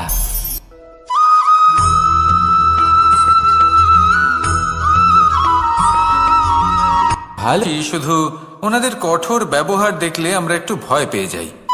এবার ওনাদের এই কঠোর ব্যবহার আমাদের ভালো না লাগলেও অত্যন্ত আবশ্যক, কারণ মাতার থেকে আমরা যে শক্তি লাভ করি তা যেন নিয়ন্ত্রণ হারিয়ে বিধ্বংসী না হয়ে ওঠে। আমরা যেন কোনো কুপথে না চলে যাই, আমরা কখনো যেন দোষ না করে ফেলি। শুধু সেই জন্য পিতা এবং গুরু একটু কঠোর হয়ে ওঠেন, এবং ওনাদের এই কঠোর আচরণ ভবিষ্যতে গিয়ে আমরা অবশ্যই বুঝতে পারি। জীবনে কিছু বছর আমরা এগিয়ে যাই আর তারপর আমরা বুঝতে পারি যে বাবা এবং গুরু আমাদের যথেষ্ট ভালোবাসতেন, কিন্তু ওনাদের ভালোবাসার বহিঃপ্রকাশ আলাদা। প্রয়োজনীয় হলো এটা দেখার, এটা বোঝার যে শুরু থেকে আমাদের প্রতি ওনাদের আচরণ কেমন ছিল। ওনাদের কঠোর হওয়ার পেছনে ওনাদের ভালোবাসাটা বোঝার চেষ্টা করুন, ওনাদের চিন্তাটা বোঝার চেষ্টা করুন, ওনাদের পথপ্রদর্শনের আড়ালে আপনার ভবিষ্যতের জন্য যে পরিকল্পনা ওনারা করেছেন সেটা বোঝার চেষ্টা করুন। তখন আপনারা বুঝতে পারবেন ওনাদের ভালোবাসাকে। আপনার মনের মধ্যে আপনা থেকেই ওনাদের প্রতি সম্মান জেগে উঠবে। নিজের পিতা এবং নিজের গুরু এই দুজনের প্রতি কৃতজ্ঞতা প্রকাশ করুন আর আমার সাথে ভালোবেসে বলুন, রাধা রাধা।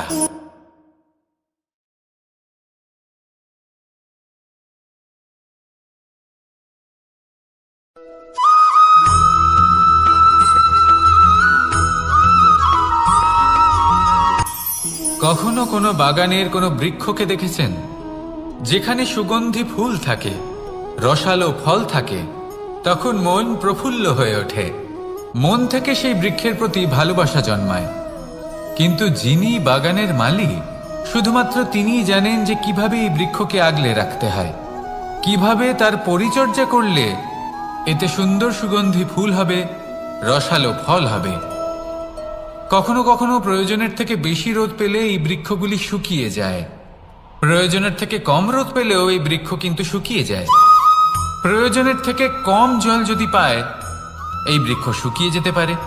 প্রয়োজনের থেকে অতিরিক্ত জল যদি পায়, তখনও এই বৃক্ষের শিকড়গুলি নষ্ট হয়ে যেতে পারে। এবার এটাই কিন্তু আমাদের সংসারের সাথেও হয়। আমাদের সংসারের সকল প্রতিভাশালী ব্যক্তি, যেমন লেখক, বিচারক, প্রবক্তা, যোদ্ধা, এদের সবার ক্ষেত্রে এই কথাটাই প্রযোজ্য। যদি বেশি প্রশংসা করা হয়, তাহলেও এরা হারিয়ে যাবেন। প্রয়োজনের থেকে বেশি যদি নিন্দা করা হয়, তখনও তারা নত হয়ে পড়বেন।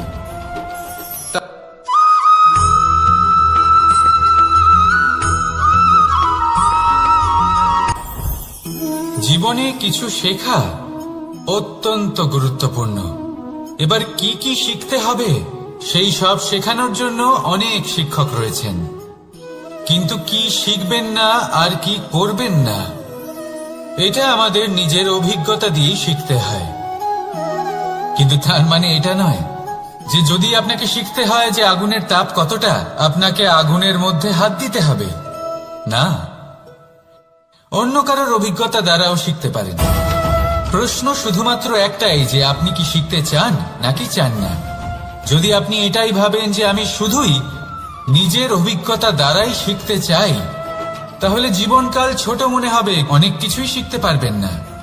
তাই নিজের সাথে সাথে বড়দের অভিজ্ঞতা দ্বারাও শেখা শুরু করে দিন। এই সংসারের অভিজ্ঞতা দ্বারা শিখতে শুরু করে দিন। আর এটা নিশ্চিত রূপে শেখা আবশ্যক যে কখন কি করবেন না, কোথায় থামতে হবে আর কোথায় থামবেন না। তাহলে আসুন আর আমার সাথে ভালোবেসে বলুন, রাধা রাধা।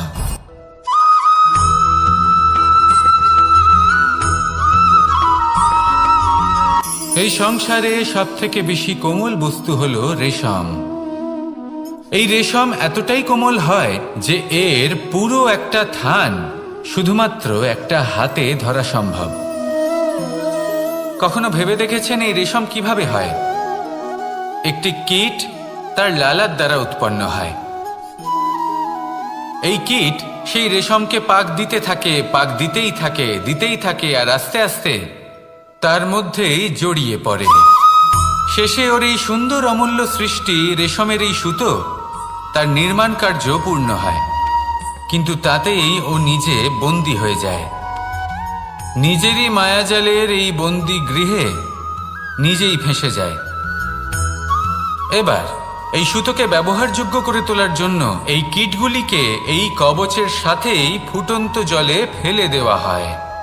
এই সংসারে যদি আমাদের স্বপ্ন এই সংসারের দুঃখ হরণ করার জন্য, এই সংসারে সুখ বিতরণ করার জন্য হয়, তবেই আমাদের প্রগতি সম্ভব। যদি আমাদের এই স্বপ্ন শুধুই আমাদের এবং আমাদের স্বার্থ সিদ্ধির জন্য হয়, তাহলে এই স্বপ্ন আমাদের অন্ধ করে দেবে, আমাদের অন্ধকারের পথে নিয়ে যাবে, আর আমরাও সেই কীটের মতো হয়ে যাব। নিজেদেরই মায়াজালে আমরা নিজেই ফেঁসে যাব, আর শেষে আমরা যদি কিছু লাভ করি তা হবে একাকিত্ব, অন্ধকারময় মৃত্যু। তাই স্বপ্ন অবশ্যই দেখুন, কিন্তু এমনভাবে স্বপ্ন দেখবেন না যে তার এই বন্দিগৃহে আপনি নিজেই ফেঁসে গেলেন। স্বপ্ন দেখুন পরোপকারে।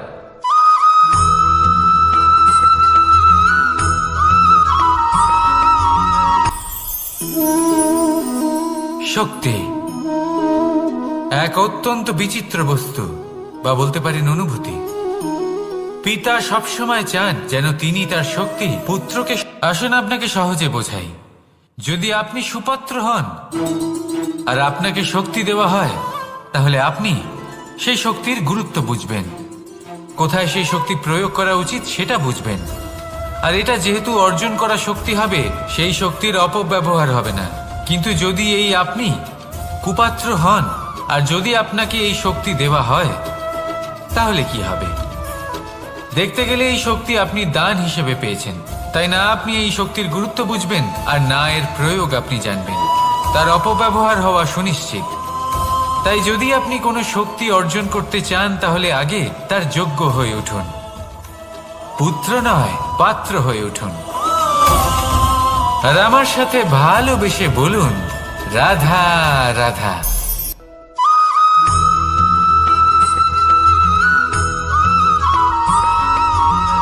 এই সংসারে প্রত্যেক মানুষ এটাই চান যে তিনি যেন ধনবান হন, আর্থিক অবস্থা তার ভালো থাকে, ওনার বাড়িতে লক্ষ্মীর আগমন হয়।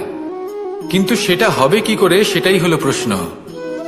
কেউ বলেন যে যদি পরিশ্রম করো তাহলে ধন অর্জন সম্ভব, কেউ বলেন যে যদি বিদ্যা লাভ হয় তবেই ধন অর্জন সম্ভব, কেউ বলেন যে যদি বলশালী হও তবেই সম্পন্ন থাকবে। ভালো কথা, যদি তাই হয়ে থাকে, তবে দিনমজুর সারা দিন পরিশ্রম করেন, তিনি কেন ধনী হন না? অনেকজন বিদ্বান মানুষ আছেন এই সংসারে, তারা কেন ধনবান হন না?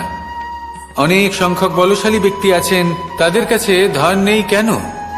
তাদের কেন ধনের অভাব হয়? আবার এমনও কিছু মানুষ আছেন যারা পরিশ্রম করেন, তারা দিনমজুর, কিন্তু তারা ধন অর্জন করতে পারেন। কিছু বিদ্বান ব্যক্তি আছেন যাদের কাছে অধিক মাত্রায় ধন রয়েছে। কয়েকজন বলশালী ব্যক্তি রয়েছেন যাদের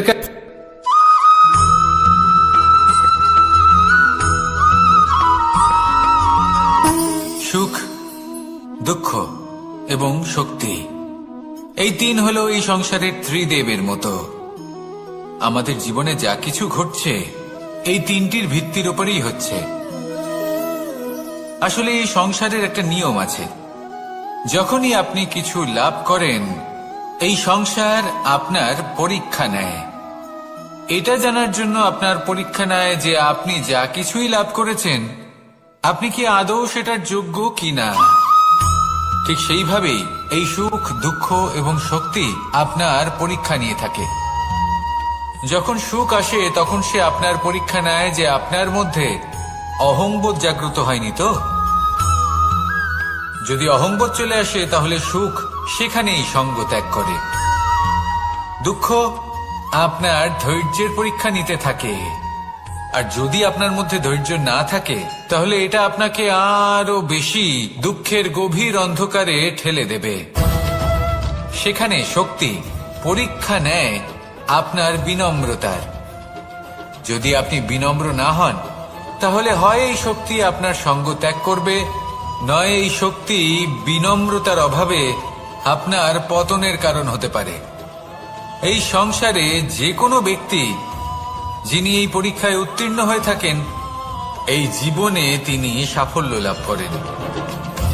আসুন আমার সাথে ভালোবেসে বলুন, রাধা রাধা।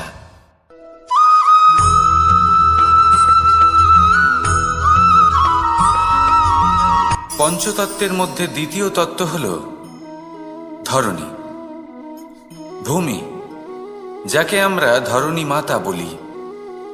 এই ধরণী ধৈর্য ধারণ করে, আর এর উপরেই আমাদের সমগ্র সংসার নির্ভরশীল।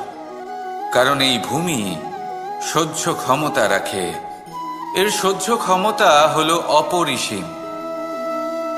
সন্তান যতই আঘাত প্রদান করুক না কেন প্রেম পূর্বক সহ্য করে, আর তার বদলে অমূল্য রত্ন প্রদান করে। সন্তান যদি হাল চালায় তাহলে তার বদলে তাকে অন্ন প্রদান করে। এটাই হলো ধরণী। এবার এর থেকে আমরা কি শিক্ষা পেতে পারি? এটাই যে কারোর জন্য কিছু করা বা কাউকে কিছু দেওয়া মনে কোনো কামনা ছাড়াই। আর এই কথাটা বুঝে যান, যদি কারোর জন্য কামনা না রেখে বা কোনো পাওয়ার আশা না রেখে কারোর জন্য কিছু করেন বা কারোকে কিছু দেন, যদি এটা আপনি শিখতে পারেন তবে আপনি ভালোবাসতে শিখে গেছেন। আর সেই জন্যই এই ধরিত্রীকে মাতা বলা হয়। কারণ মাতা শুধু উনি নন যিনি গর্ভে সন্তানকে ধারণ করেন, মাতা তো উনিও যিনি জীবন বাঁচতে শেখান, যিনি জীবন বাঁচার উদাহরণ প্রদান করেন। তাহলে ধরণীর থেকে এই নিঃস্বার্থ ভাব শিখুন, নিঃস্বার্থ ভালোবাসা শিখুন, আর এই ভালোবাসার সাথেই বলুন, রাধা রাধা।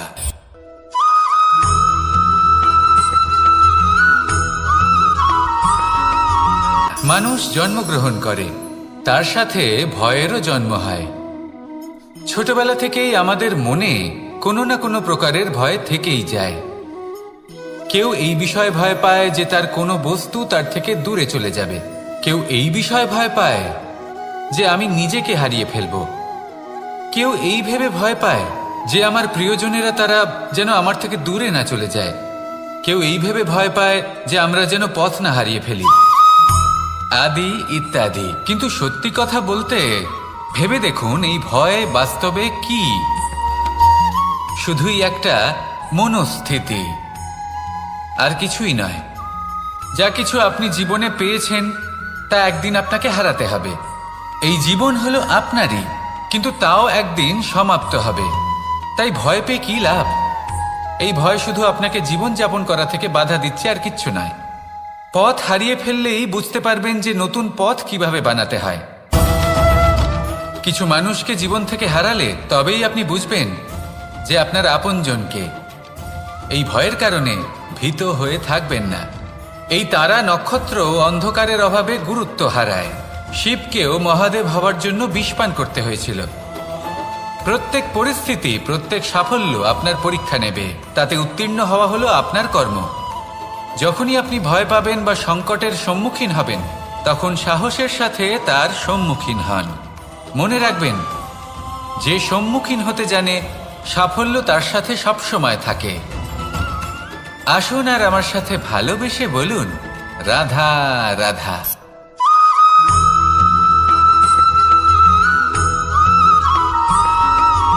জীবনে অগ্রসর হওয়ার জন্য আমাদের কাকে প্রয়োজন হয়?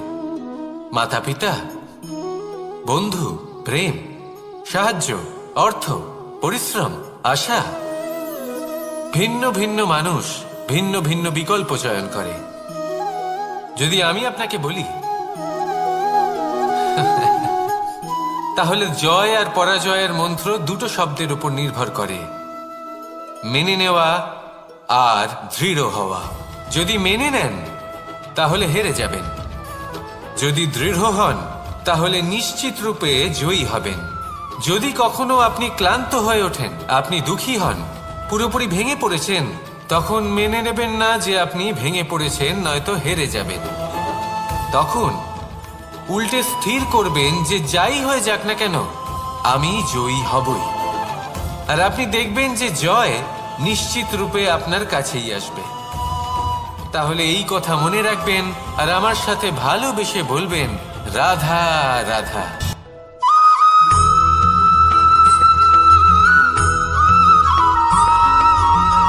এই সংসারে কোনো বস্তু হোক বা ব্যক্তি হোক, তার একার গুরুত্ব কিন্তু খুব বেশি নয়।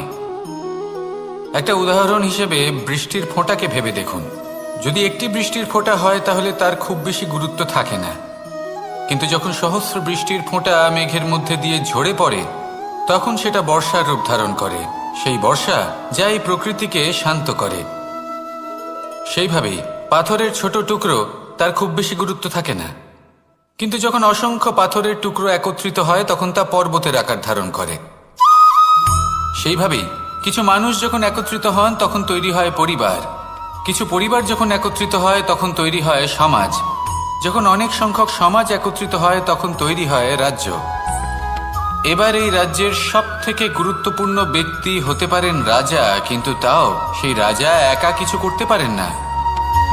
যুদ্ধ লড়ার সময় তারও নিজের সৈন্যদলকে প্রয়োজন পড়ে। কিন্তু এই সংসারে এমন একজন ব্যক্তি আছেন যিনি একাই সব কাজ করতে থাকেন, এবং সেই ব্যক্তি হলেন মা। আমাদের জীবনে একজন পিতার ভূমিকা কিন্তু নিঃসন্দেহে অমূল্য, কিন্তু আমাদের সকলের জীবনে যে ভূমিকা একজন মায়ের তা অন্য কারোর থাকে না। একজন মা একাই সন্তানকে বড় করতে পারেন, সংস্কারী করে তুলতে পারেন, তার জন্য পরিশ্রম করেন। আর এত কিছু কাজ করার পরেও তার কাজের জন্য তিনি প্রশংসা অবশ্য পান না। উল্টে যদি সেই সন্তান অনুচিত পথে চালিত হয়, অনুচিত কর্ম করে, তখন সেই মাকেই অপবাদের পাত্র হয়ে উঠতে হয়। আমাদের জীবনে মায়ের যোগদান কতটা সেটা বুঝুন। আপনাকে বড় করে তোলার জন্য উনি কতটা পরিশ্রম করেছেন সেটা বুঝুন। আজ থেকে, এখন থেকে, এই মুহূর্ত থেকে মাকে সম্মান করতে শিখুন। যখন সময় পাবেন, যখন সুযোগ হবে, তখন তার প্রশংসা করুন, ওনারও ভালো লাগবে। আর মায়ের এই মমতার জন্য, তার এই ভূমিকার জন্য আসুন সবাই মিলে আমরা তাকে প্রণাম করি, আর সকলে মিলে ভালোবেসে বলি, রাধা রাধা।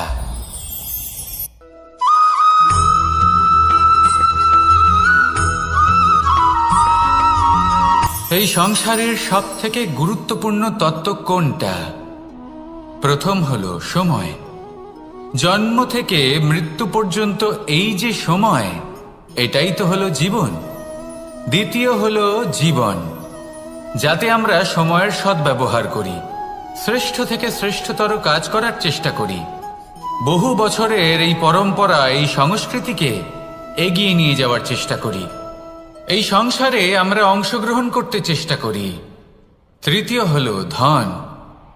সেই ধন যা প্রত্যেক ব্যক্তি অর্জন করতে চেষ্টা করেন। এবার এই তিনটি তত্ত্বের মধ্যে একটা সামঞ্জস্য আছে, সমান ব্যাপার আছে। সে ধনই হোক বা সময় হোক বা হোক জীবন। আর সেই সমান ব্যাপার হলো যে যদি আপনি এটা গণনা করতে থাকেন তাহলে তা কমতে থাকে, যদি আপনি এটা ব্যবহার করেন তাহলে তা বাড়তে থাকে। একে সংগঠিত করে রাখতে চেষ্টা করলে এ হাত থেকে ফসকে যায়, কিন্তু যদি আপনি একে সামলে রাখতে শিখে যান তাহলে এমন কাজ করবেন যাতে সংসারের সাথে সাথে পরবর্তী প্রজন্ম লাভবান হবে। যদি কিছু শিখতে চান তাহলে সামলাতে শিখুন, গণনা করা বা সংগঠিত করা নয়। আসুন আর আমার সাথে ভালোবেসে বলুন, রাধা রাধা।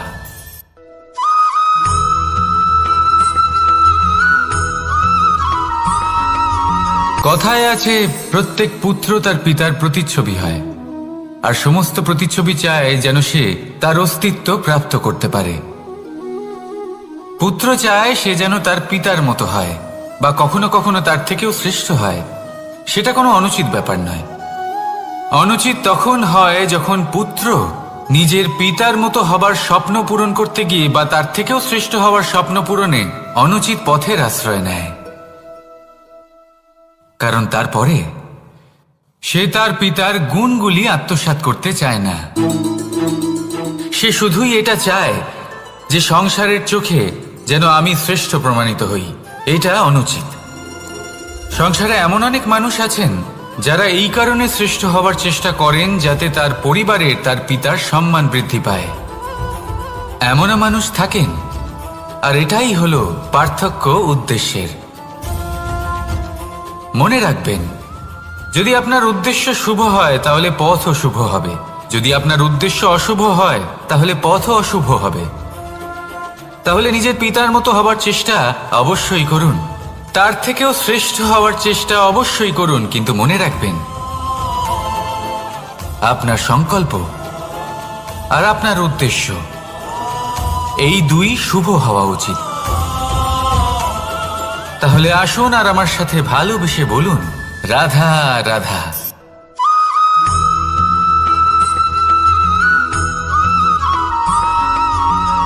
পিতা আর পুত্রের সম্পর্ক অত্যন্ত মধুর হয়ে থাকে।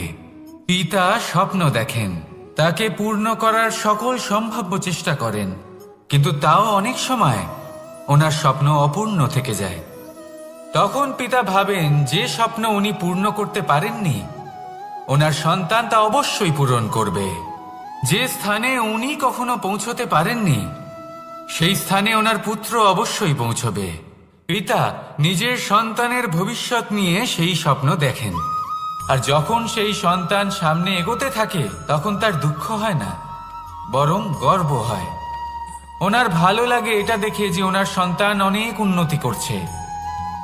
কিন্তু যখন সন্তান নিজের অভিভাবকের শক্তি দেখে, তার যশ দেখে হিংসা করতে থাকে, সমস্যা সেইখানেই শুরু হয়। সেই জন্য সকল সন্তানকে এটা মনে রাখতে হবে, দেখুন, পুত্র হবার সুবাদে, এক সন্তান হবার সুবাদে এটা হলো আপনার অধিকার যে আপনি আপনার পিতার থেকে বেশি উন্নতি করবেন। আপনার পিতাও এটাই চান, কিন্তু সুস্থভাবে এটা করুন। একটা রেখা টেনে নিন যাতে আপনি তাতে এগোতে পারেন আর আপনার পিতার তাতে গর্ববোধ হয়, আর সেই বিষয়ে দুঃখ না হয় যে আমার সন্তান আমাকেই ছোট করার চেষ্টা করছে। ইতিহাস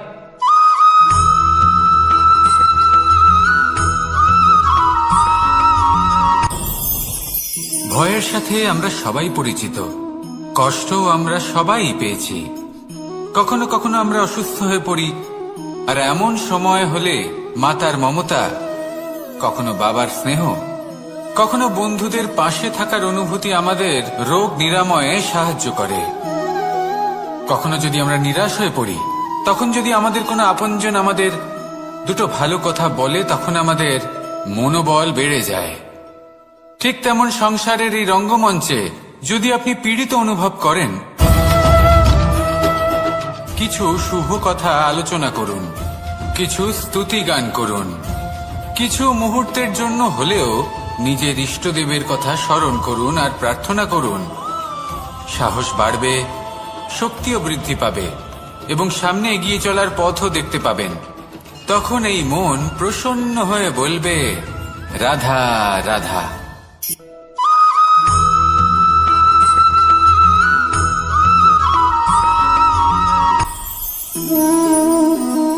শক্তি এক অত্যন্ত বিচিত্র বস্তু, বা বলতে পারেন অনুভূতি। পিতা সবসময় চান যেন তিনি তার শক্তি পুত্রকে। আসুন আপনাকে সহজে বোঝাই। যদি আপনি সুপাত্র হন আর আপনাকে শক্তি দেওয়া হয়, তাহলে আপনি সেই শক্তির গুরুত্ব বুঝবেন, কোথায় সেই শক্তি প্রয়োগ করা উচিত সেটা বুঝবেন।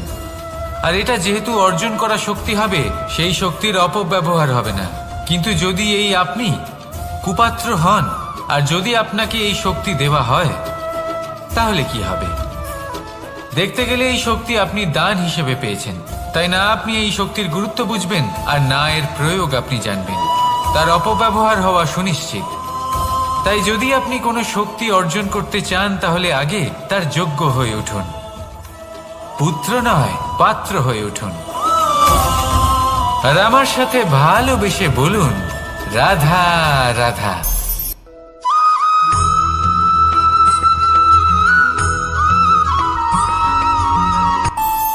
আমাদের মনে যখন কোনো প্রশ্ন ওঠে, কোনো দ্বন্দ্ব জাগে, তখন আমরা যাই আমাদের গুরুর কাছে, আমাদের আরাধ্যের কাছে গিয়ে জিজ্ঞেস করি। এইভাবেই একদিন আমি পৌঁছলাম আমার আরাধ্যের কাছে, আমার মহাদেবের কাছে, আর ওনাকে প্রশ্ন করলাম যে মহাদেব, জীবনে আনন্দ পাওয়ার, উৎসব পালনের, প্রেম ভাগ করে নেবার, জীবনকে উপভোগ করে নেওয়ার সর্বশ্রেষ্ঠ সময় কোনটা? মহাদেব হাসলেন আর উনি বললেন, জীবনে উৎসব পালনের সব থেকে শ্রেষ্ঠ দিন হল মৃত্যুর ঠিক আগের দিনটা। প্রেম ভাগ করে নেওয়ার সব থেকে শ্রেষ্ঠ মুহূর্ত হল মৃত্যুর ঠিক আগের মুহূর্ত। জীবনকে উপভোগ করে নেওয়ার সর্বশ্রেষ্ঠ প্রহর হল মৃত্যুর এক প্রহর পূর্বে। তখন আমি চমকে গেলাম।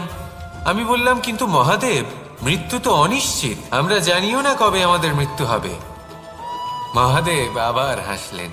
উনি বললেন যে যদি আমরা এভাবে জীবন কাটাই যে আমরা জীবনের প্রত্যেক দিন, প্রত্যেক মুহূর্ত, প্রত্যেক প্রহর শেষ বলে মনে করি, তাহলে আমাদের সমস্ত জীবন আনন্দের সাথেই অতিবাহিত হবে।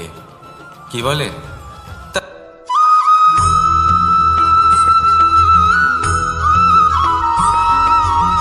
এই সংসারের সব থেকে গুরুত্বপূর্ণ তত্ত্ব কোনটা? প্রথম হলো সময়।